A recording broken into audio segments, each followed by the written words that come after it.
It was the final night of the Thanksgiving long weekend.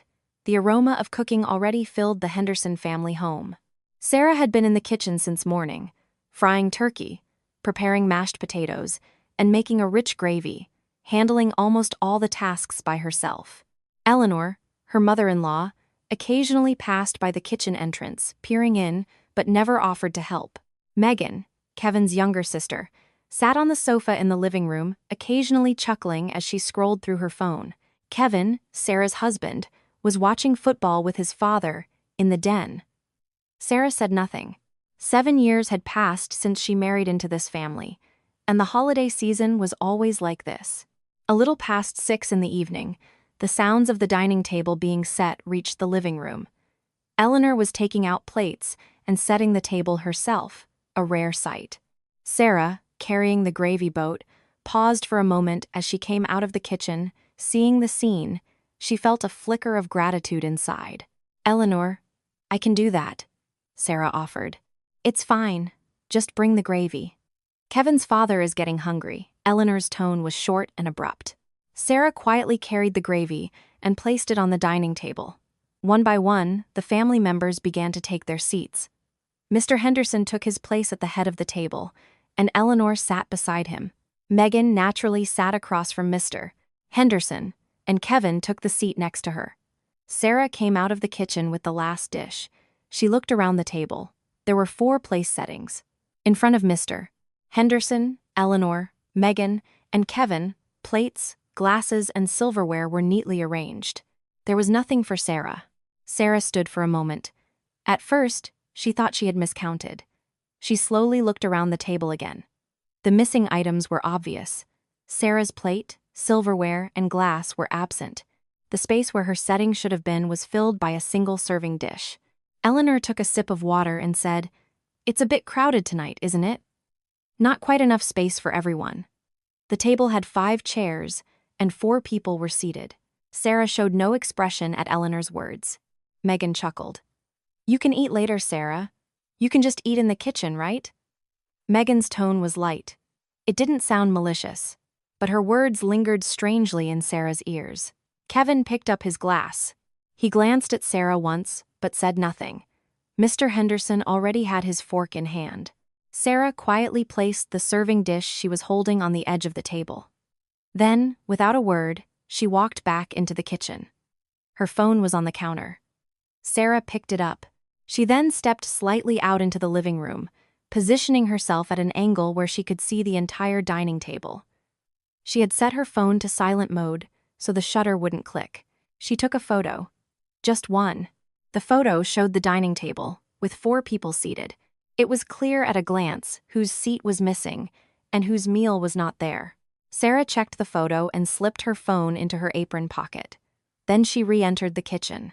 She stood by the sink and turned down the flame on the simmering gravy. Her hands moved as usual, but her mind was different. This wasn't the first time. The thought came to her quietly but clearly. Last Thanksgiving, Sarah had eaten last. During Christmas break, there were days she had eaten entirely alone in the kitchen.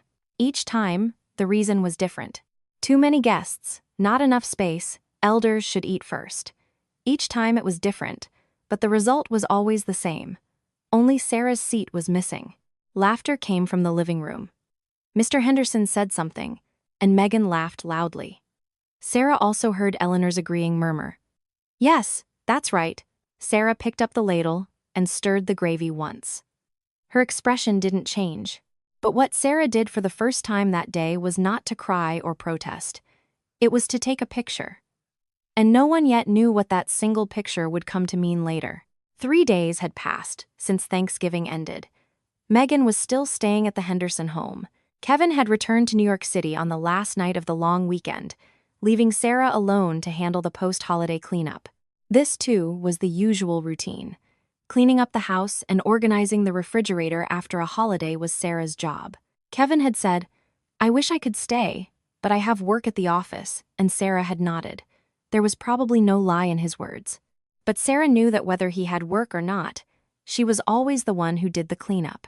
Sarah spent the entire morning tidying up the house. She straightened the bedding in the guest rooms, cleaned the bathrooms, and put leftover food into containers in the refrigerator. Eleanor had slept late in her bedroom. When Eleanor came out after washing her face, she sat at the dining table, sipping coffee, and said, "Make sure you use what's in the refrigerator first." "Yes, I understand," Sarah replied, lowering her head. Eleanor put down her coffee cup and added, "Megan is going back to New York soon. I'd like to give her some food to take with her." "What should I give her?" "Megan loves your homemade pumpkin bread, doesn't she? Make her a fresh batch." Sarah looked at the refrigerator for a moment. There was already a mountain of leftover food. But she took out the ingredients for pumpkin bread without a word. Megan didn't come out of her room all morning. Around noon, Megan came into the living room and sat on the sofa, eating the meal Sarah had prepared, and said, "Sarah, I'm going back to New York. Could you help me with a little packing?" "Sure, I can," Sarah replied while washing dishes. "You're so wonderful, Sarah. What would this house do without you and your housework?" Megan's words sounded like praise. But Sarah didn't smile at those words. Even if it was praise, it ultimately meant that Sarah's role in this house was fixed as the good one. In the afternoon, Eleanor called Sarah.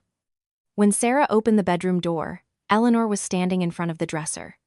"Sarah, did you deposit that allowance I gave you last month into your account?" Sarah froze for a moment. What Eleanor had given her last month was not an allowance. It was money she had told Sarah to pay for insurance premiums and transfer into an account under Sarah's name.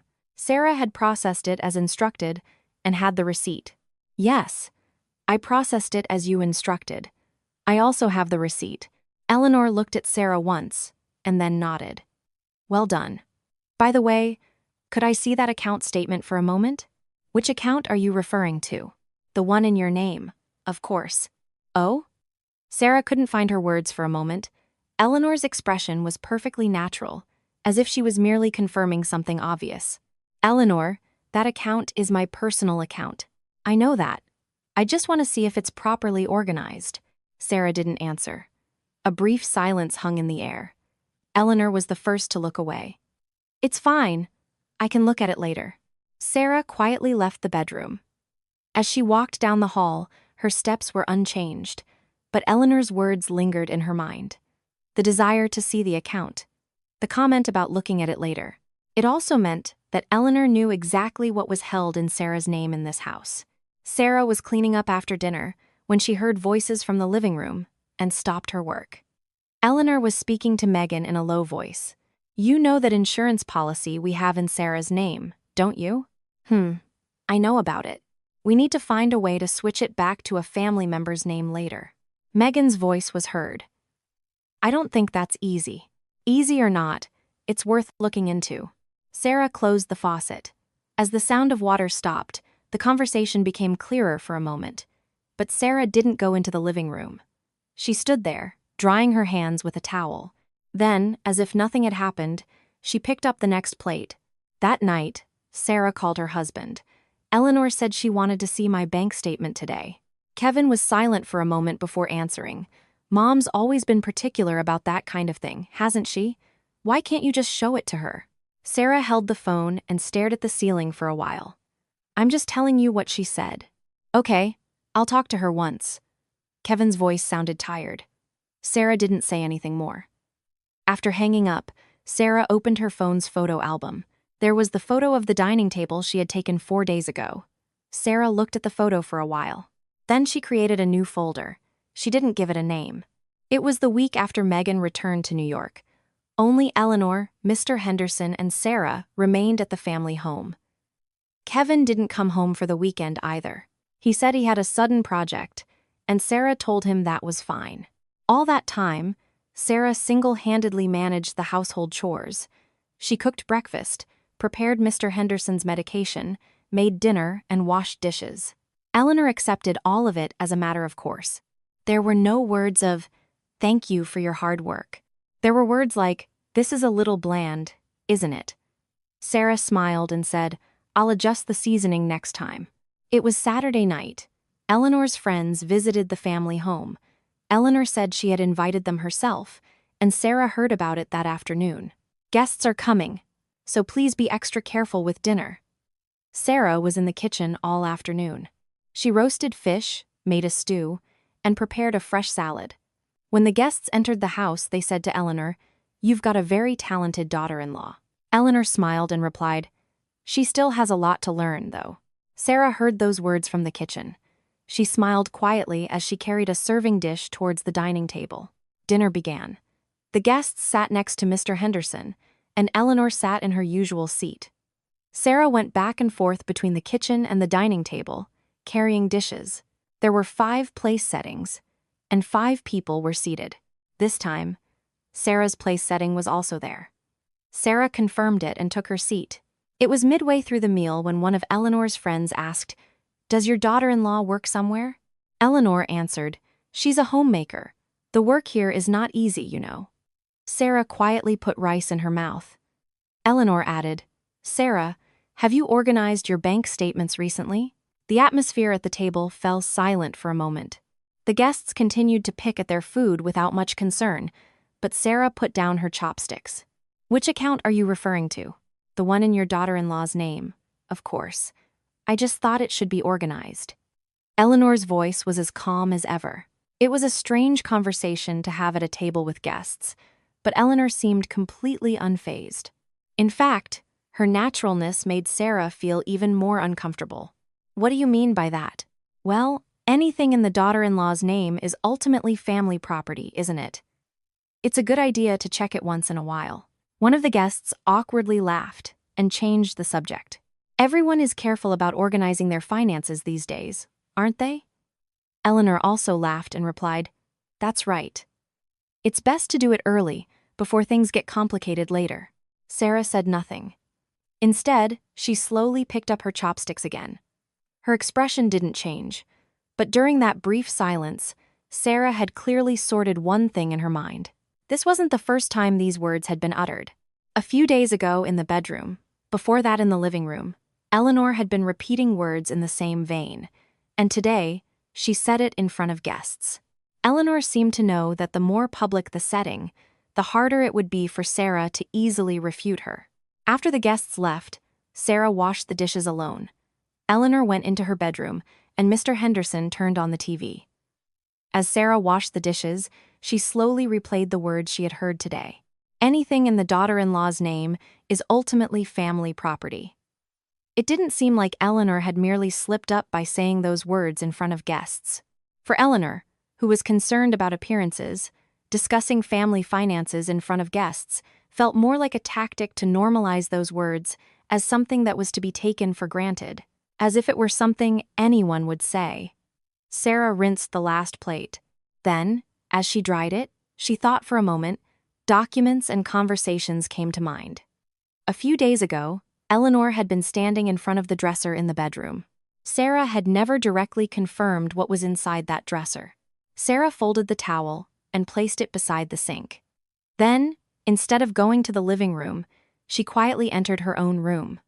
Before going to bed, Sarah opened her phone's notes app. She wrote the date and briefly noted the words she had heard today. She also wrote down that it had been said in front of guests. She saved the memo and turned off the screen. Staring at the ceiling, Sarah thought about one thing. She still hadn't properly grasped exactly what was registered in her name in this house. That was the problem. Sarah couldn't sleep easily that night. She stared at the ceiling, tossed and turned, and finally managed to close her eyes after 3 in the morning. But her sleep was shallow. When she woke up early in the morning, the house was still quiet. There was no sound from Eleanor's room, and Mr. Henderson's cough wasn't heard. Sarah quietly got up. She went to the kitchen and drank a glass of water. The window outside was still dark. Sarah put down the glass and looked towards the hallway for a while. Eleanor's door was closed. Sarah's feet headed not towards the bedroom, but towards the living room. In a corner of the living room, there was a document box. It was a document storage box, placed in the bottom drawer of an old wooden dresser. It had been there since Sarah came to this house, and Eleanor had always managed it. Sarah knelt in front of it. It wasn't locked. She grasped the handle and slowly pulled. The document box opened. Inside, documents were neatly stored, divided into several clear files. Sarah took out the first file. It contained Mr. Henderson's property documents. The second file contained several copies of bank statements. Sarah slowly flipped through them. Some were in Eleanor's name, others in Mr. Henderson's name. And when she took out the third file, Sarah's hand stopped. Sarah's name was written in small letters on the cover of the file. Sarah opened the file. Inside were 2 insurance policies and 1 copy of a bank statement. The policyholder of the insurance was Eleanor, and the insured was Sarah. Sarah read each document one by one. The policy had been taken out about 2 years after Sarah married into this family. The premiums were automatically debited monthly from a bank account in Sarah's name. Sarah remembered that account. Eleanor had given it to her, saying, "This is for living expenses, so manage it properly." Sarah had understood that a fixed amount was deposited each month and used for living expenses. She hadn't known that a portion of the withdrawn amount was for insurance premiums. Sarah looked at the bank statement copy again. Among the transfer items, there was a line with the insurance company's name written on it. The same amount was debited on the same day each month. Sarah traced that line with her finger. She now finally understood that this account was not just a simple living expense account. Her hands trembled for a moment. Sarah put down the documents and placed her hands on her lap. She took a deep breath. She knew she shouldn't get emotional. There were still things she didn't know. Was this insurance policy taken out without Sarah's knowledge, or had Sarah simply forgotten? Sarah searched her memory. She had no recollection of signing any insurance application forms. However, in this house, Sarah had signed various documents. There were documents that Eleanor had given her, saying they were just formalities or for administrative procedures. This might have been one of them. Sarah picked up the documents again. She looked for the beneficiary field. The beneficiary was Eleanor. Sarah stared at that name for a while. Then she quietly took out her phone. She took pictures of the documents one by one. 2 insurance policies, 1 copy of a bank statement, a total of 3 photos. She saved them in the unnamed folder in her photo album. She returned the documents to the file in their original order and put the file back into the document box. She closed the document box. Sarah sat there for a while. The living room was still quiet, and no sound came from the bedroom. Sarah slowly stood up. She returned to the kitchen and set the coffee maker. Her hands didn't tremble as she prepared breakfast. However, in her mind, Eleanor's words from the past few days replayed one by one. The words about wanting to see the account. The words about anything in the daughter-in-law's name being family property. The words about needing to find a way to switch it back to a family name. And the documents she had confirmed. The insurance policy in Sarah's name. The beneficiary was Eleanor. Sarah filled a pot with water, clarifying one thing. It was possible that this was simply a method of family asset management. She had heard that some traditional families handled assets this way. However, the fact that Sarah didn't know, and the fact that Eleanor had never directly explained it, that alone was a fact. Sarah turned on the gas stove and quietly decided one thing. First, she had to accurately understand how many other things in this house were in her name. What were they for? She couldn't rush, but she also couldn't pretend not to know anymore. All this time, Sarah moved as usual. She made breakfast, prepared Mr. Henderson's medication, and cooked dinner. If Eleanor spoke to her, she nodded. If she was asked to run an errand, she did it without complaint. On the surface, nothing had changed. But Sarah found time in between, moving quietly. During Eleanor's afternoon nap for an hour, Sarah used her phone to research insurance information. The structure of policies where the policyholder and insured are different, the procedure for changing beneficiaries, how surrender value is handled upon cancellation. These were easily found details, but things Sarah had never looked into before. 2 days later, she opened her banking app and slowly reviewed her account history from the beginning. There were several debit entries for insurance premium. The amounts were not large, but when calculated from the date she joined the family until now, a significant sum had accumulated. Sarah wrote down that amount in her notes app. Then she compared the account opening date with the time Eleanor had given her the account. The dates matched. It was that weekend. Kevin came home for the first time in a while. Dinner was a rare occasion for the entire family to eat together. This time, Sarah's seat was prepared from the start. Eleanor's mood always changed when Kevin came home. Her voice softened, and she even said, "Thank you for your hard work," to Sarah. Kevin squeezed Sarah's hand once while eating the meal his mother had prepared. Sarah smiled, but that smile wasn't from the heart. After dinner, and after Mr. Henderson went to his room, Eleanor, Kevin, and Sarah remained in the living room. Eleanor poured tea and said, "Kevin, next time, please help your father organize his finances." Kevin received his teacup and asked, "Organize what?" "His assets, of course. Before it gets complicated later, we need to switch them back to family names." Kevin nodded. "Shouldn't we consult a lawyer about that? That's why I want you to look into it." Sarah sat quietly, holding her teacup in both hands. Eleanor continued, "We should organize the ones in Sarah's name too." Kevin looked at Sarah. Sarah didn't lift her gaze from her teacup. "Sarah, you don't really have anything, do you?" Eleanor's tone was ambiguous, a mix of confirming and asking. Sarah slowly lifted her head after a moment. "Eleanor, it seems I need to confirm exactly what is registered in my name as well." Eleanor's eyes narrowed for a moment. "What do you mean? Are you saying there's something I don't know about?" "It seems so." Sarah's voice was low and flat. There was no emotion in it. Kevin awkwardly laughed and interrupted. "Well, let's talk about it slowly later." Eleanor said nothing more. She picked up her teacup and took a sip. That brief silence felt even more pronounced to Sarah. That night, after Kevin fell asleep, Sarah sat alone in her room. There was a suitcase in the closet. Sarah didn't take it out. It wasn't time yet. But in her heart, a decision had already been made. It was the day after Kevin left. Eleanor had been on the phone somewhere all morning. Sarah was making gravy in the kitchen and heard Eleanor's voice. "What is the procedure for changing the beneficiary of the insurance policy in my daughter-in-law's name?" Sarah put down the ladle. She stood for a moment. Eleanor's voice continued. "I am the policyholder, and my daughter-in-law is the insured." Sarah turned down the gas flame and quietly went into her room. She opened the closet door. The suitcase was there. Sarah didn't take it out. Instead, she sat on the floor and thought. What could she do before the beneficiary change took place? She had confirmed 2 days ago that if she was the insured person, she could request information about the insurance contract.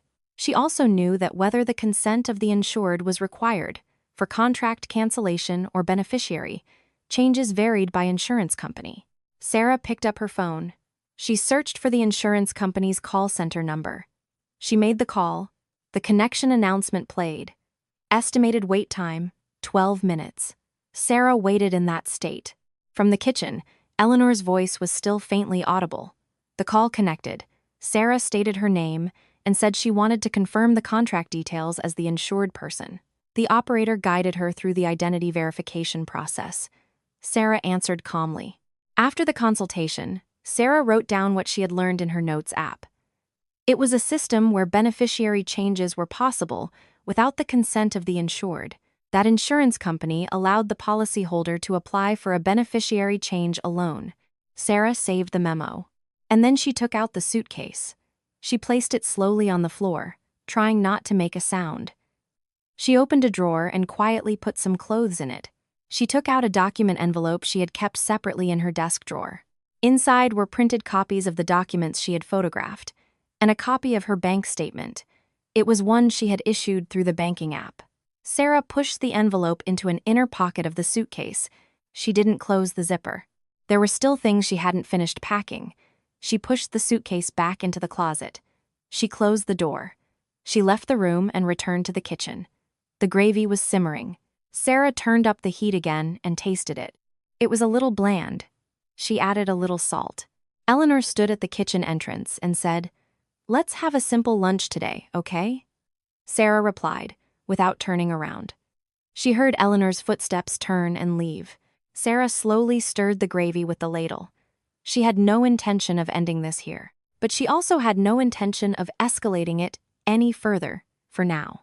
Sarah left the house that night. After confirming that Eleanor was fast asleep, it took her less than 10 minutes to pack the remaining items in her suitcase. A few clothes, toiletries, the document envelope. That was enough. As she opened the front door, Sarah slowly turned the doorknob to avoid making a sound. The moment she stepped into the hallway, she felt the cold air on her back. Sarah didn't look back. She pressed the elevator button and waited quietly. She had called a taxi, so as soon as she exited the building, a car was waiting. She put her suitcase in the trunk and sat in the back seat. The car departed. Sarah didn't look out the window. She just looked straight ahead. It was the next morning. Eleanor woke up a little later than usual. Although she noticed that there was no breakfast aroma from the kitchen, she didn't think much of it at first. "Is Sarah still asleep?" she muttered to herself as she opened the refrigerator. There was no coffee brewing. Eleanor knocked on Sarah's bedroom door. No answer. She opened the door. The room was empty. The bedding was neatly folded, and there was nothing on the desk. Eleanor stood there for a while. Then she called Kevin. "Sarah, did she go back to her family home?" Kevin answered, half asleep. "What do you mean? Sarah's room is suddenly empty." Kevin got out of bed. He called Sarah. The phone rang, but she didn't answer. He sent a message. No reply. Eleanor went into the living room and said nothing to Mr. Henderson. She just went to the kitchen and started boiling water. Her expression remained calm. No word from Sarah by noon. Kevin called 5 more times that morning alone. All went unanswered. Finally, Kevin called his mother again. "Mom, did something happen with Sarah?" "Something happen? She's not the type to just leave home. She probably just went out for a bit. She'll call soon." Eleanor's voice was flat. But even after 2 p.m., there was no contact. It was then that Eleanor walked towards the document box. At first, it just looked like she was passing by. But she stopped. She knelt in front of the document box and pulled the handle. She took out the files one by one. She took out and opened the first, second, and third files. The documents were still there. Eleanor put the files back. And then she didn't move for a while. Mr. Henderson came into the living room and looked at Eleanor. "What are you looking for?" "Oh, nothing in particular." Eleanor stood up, but her expression was different from before. Her brows were furrowed. Her lips were tightly pressed together. Eleanor called Sarah again. The phone rang. She didn't answer. That evening, at the family home, Eleanor, Kevin, and Megan took turns calling Sarah. At first, their tones were short and assertive. "Sarah, answer the phone." As time passed, their tones gradually changed. "Where are you? At least, let us know." "It's me, Kevin. Just for a moment, please talk." But Sarah's phone remained silent. Sarah was sitting in a small budget hotel room at that time. It was a place she had come to, planning to stay for 1 to 2 days for now. She placed her suitcase in a corner of the room and sat on the edge of the bed. The number of missed calls on her phone screen increased. Sarah stared at the screen, then turned it face down. Then she took the document envelope from her bag. She reconfirmed the address of the place she needed to visit tomorrow morning. It was where she had scheduled a legal consultation. It was a free legal aid office, and she had made the appointment 4 days ago. Sarah copied the address into her notes app. She put the envelope back into her bag. Then she picked up her phone and turned on the screen. There were 17 missed calls. Sarah turned off the screen and plugged it into the charger. She turned off the light and lay down. The ceiling was low and narrow, but strangely, it was easier to breathe than any night she had spent in that house. It was the next morning. Sarah woke up early. The morning sun streamed in through the hotel window. She washed her face and changed her clothes. She put the document envelope in her bag and left the room. The legal aid office was a short subway ride away. She arrived 20 minutes before her appointment. She stated her name at the reception and received a waiting number. The number was 13. Sarah sat on a waiting room chair. Placing her bag on her lap, she took out her phone. The number of missed calls had increased by another 32 overnight. 14 from Eleanor, 15 from Kevin, and 3 from Megan. Sarah closed the screen. The waiting numbers slowly decreased. About 20 minutes later, Sarah's number was called. The consultation room was small and quiet. The lawyer was a woman in her early 40s. Sarah sat down and took out the document envelope. She spread the printed copies of the insurance policies and the bank statement copy on the table. The lawyer looked through the documents. Sarah explained Eleanor's words in chronological order. She spoke without emotion, focusing on dates and statements. The lawyer asked, "Do you remember signing any documents when this insurance was taken out?" "I don't remember. I signed several documents in that house that were called formalities, so it might have been one of them." The lawyer nodded, taking notes. "Did you request to view the contract details as the insured person?" "I called the call center yesterday to confirm." "That's good," the lawyer said. She quickly reviewed the documents again. Then, she said, "If the beneficiary change has not yet taken place, there are several actions you can take as the insured person at this moment." Sarah listened quietly. She wrote down the lawyer's explanations in her notes app. The consultation ended in about 30 minutes. After leaving the consultation room, Sarah sat on a bench outside the building for a while. The spring sunlight shone gently. Sarah opened her notes app and reread what she had just written. The things she needed to do were organized. There was a sequence, and there were individual steps. Sarah read them one by one. Around that time, back at the family home, Eleanor was on the phone with Kevin. Sarah touched the document box, it seems. Kevin's voice hardened. "Which documents?" "The insurance policies in the daughter-in-law's name." "The order is changed."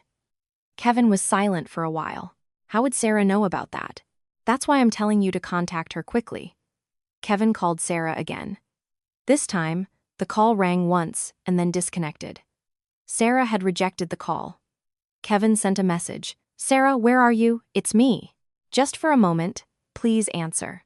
Sarah checked the message and put her phone in her bag. She stood up from the bench. There was one more place she needed to go this afternoon: the bank. Sarah closed her notes app and started walking. Her phone rang again from the family home.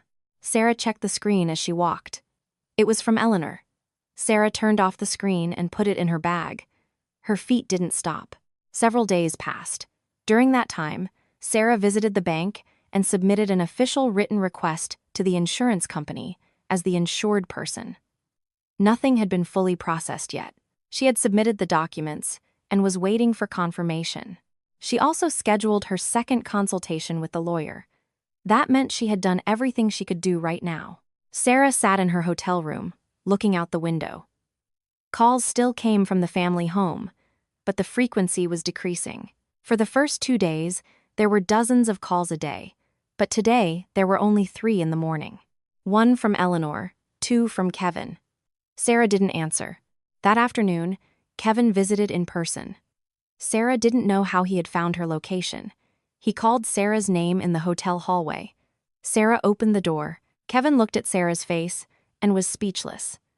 After a moment, he said, "Let's go home." Sarah didn't answer. Kevin said again, "I'll talk to Mom. I'll sort out the document issue." Sarah looked at Kevin. There didn't seem to be any lie on his face, but Sarah knew that Kevin couldn't stand up to Eleanor, and even if he said he would sort things out, it was still unclear whose benefit that sorting would be for. "Kevin, the problem isn't about me going home right now." Sarah's voice was strained.